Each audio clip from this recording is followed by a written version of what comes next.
Yan, nagluluto ako ngayon. Ang gusto ko ngayon ay soon. May gatas at may bawang. Ayan guys, nilagyan ko siya ng Sprite muna para ano siya. Tsaka nilagyan ko ng paper. So, paano lang konti na para medyo mabawas-bawas yung Sprite. Hanggang medyo lumapot na siya ng konti. Ayan guys.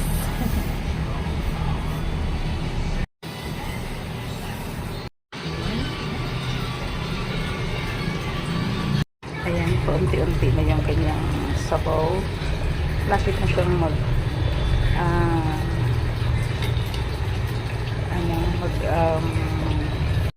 lapot.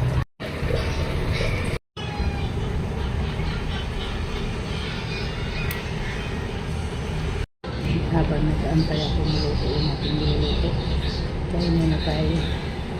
Kain muna ako guys ng saging. Favorites.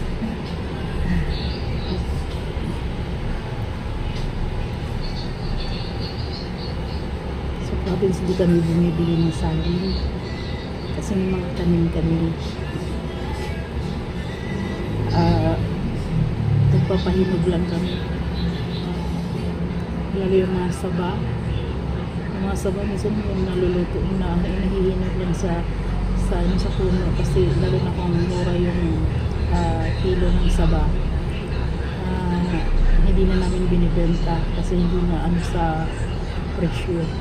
Pero ngayon narinig ko doon sa province, mahal na yung kilo ng saba. Sa province marami rin daw makakain. Marami kong nakuha mga makain-kain na hindi binibili basta may tanim ka lang. Pero dito sa Maynila, pag wala kang pera, wala kang kakainin. No? You have to believe. Sa province, pag gusto mo kumain ng niyog, akyat ka lang sa puno. No? Hindi binibili.